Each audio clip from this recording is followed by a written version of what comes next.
द्वारा exam conduct किए जाएंगे। दो तरह से इसमें एग्जाम होंगे। पहला तो यह है कि जो पहले से ही नियोजित शिक्षक हैं उनको रेगुलर जो टीचर होंगे उसके बराबर के लाभ लेने के लिए उनको एग्जाम बीपीएससी द्वारा जो कंडक्ट की जाएगी उसको देना है। दूसरे वो हैं जो 7th फेज की वेट कर रहे थे और उनको बीपीएससी एग्जाम अब देनी है, तो 7th फेज या आगे के जो भी अभी सीसेट पास किए हैं, टेट पास किए हैं, उन्हें एग्जाम देना है। तो अब बीपीएससी एग्जाम जो होगी उसमें आप लोगों को शामिल होना है।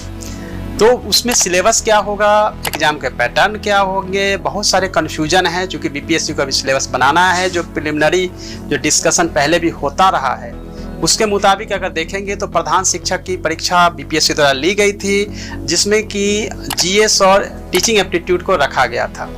वैसे भी अगर कोई टीचर बनते हैं जो सुपर टेट एग्जाम यूपी में भी होती है, उसके मुताबिक अगर हम देखेंगे कि हमारे पास जो समय है उसके मुताबिक हमें क्या करना चाहिए, किस तरह से प्रिपरेशन करना चाहिए, तो बीपीएससी को अभी सिलेबस तैयार करना है और किस तरह के क्वेश्चंस होंगे यह भी आप लोगों को देखना होगा।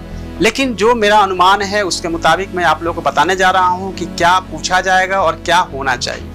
उससे पहले यह जरूरी है कि बीपीएससी द्वारा एग्जाम होगी उसको लेके बहुत सारे आप लोग चिंतित हैं कि क्वेश्चन टफ होगा। जब बीपीएससी एग्जाम दे रहे हैं तो क्यों नहीं हम सिविल सर्विस बीपीएससी वाला एग्जाम जो है वो क्यों ना दें। एक्चुअली क्या होता है, जब क्वेश्चन टफ होता है तो उसके जो कट ऑफ है वो नीचे हो जाते हैं, जब क्वेश्चन ईजी होता है तो कट ऑफ ऊपर हो जाता है। जो भी टेट पास हैं, बीएड किए हुए, डीएलएड किए हुए, उन्हीं को एग्जाम देना है। तो उसके हिसाब से देखेंगे तो एक सीमा खींची हुई है, उसी के अंदर के जो स्टूडेंट हैं उन्हीं को एग्जाम देना है। तो उसके हिसाब से देखेंगे तो एग्जाम ज़्यादा टफ होने की पॉसिबिलिटी तो नहीं रहती है।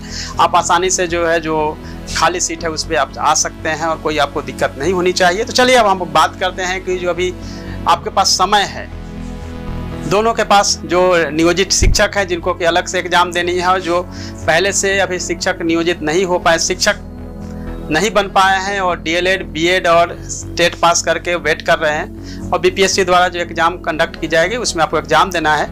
तो जो प्रधान शिक्षक परीक्षा हुई थी उसके मुताबिक और जो सुपर टेट एग्जाम जो यूपी द्वारा ली जाती है उसके मुताबिक देखा जाए तो दो भागों में बांटा जा सकता है। एक तो है कि जीएस का पोर्शन और दूसरा है टीचिंग एप्टीट्यूड का।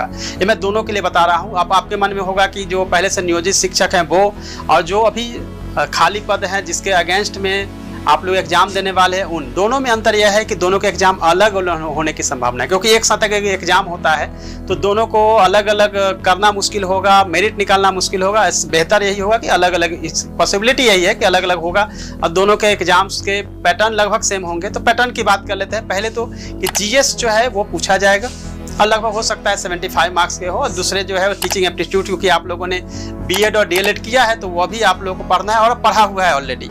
और जीएस के जो पोर्शंस हैं वो हम देखते हैं कि डीएस में क्या क्या पूछा जाएगा।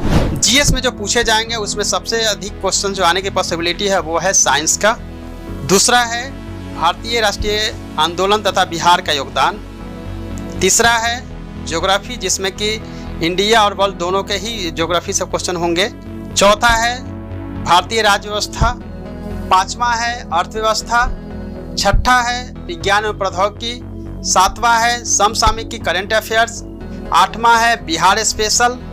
तो जीएस में यह 10 सेक्शन है जहां से क्वेश्चन पूछे जा सकते हैं। इसके अलावे जो सेक्शंस हैं उसमें मैथ और रीजनिंग यानी कि उससे भी क्वेश्चन पूछे जाएंगे।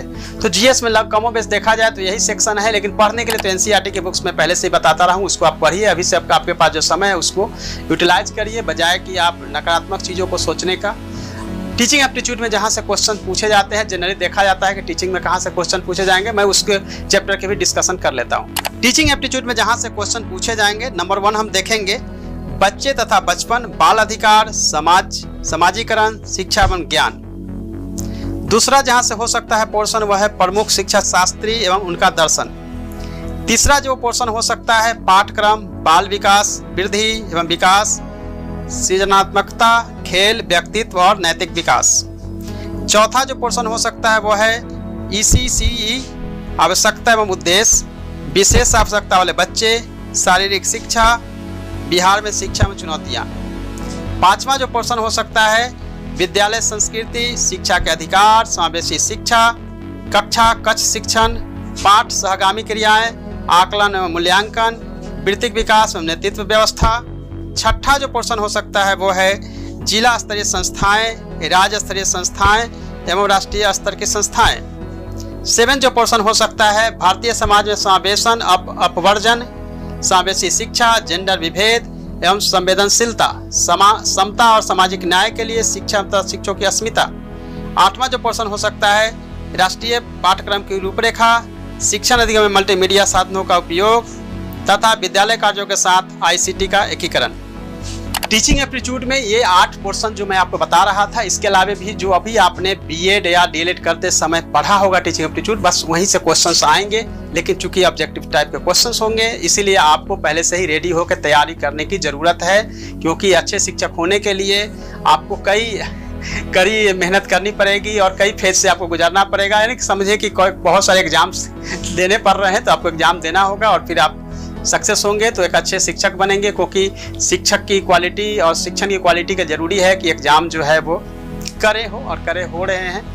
ऑल द बेस्ट सभी को। आप सभी इसी लाइन पे आप लोग तैयारी करिए, ताकि आपकी तैयारी जो है मैक्सिमम हो चुकी होगी, नोटिफिकेशन आएगी, समय बहुत कम होगा, तो इसमें आपको समय कम मिल पाएगा। अभी से आप लोग तैयारी करिए।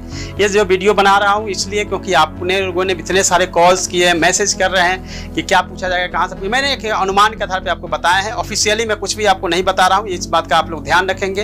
अनऑफिशियली है, ऑफिशियली जब आएगी तो मैं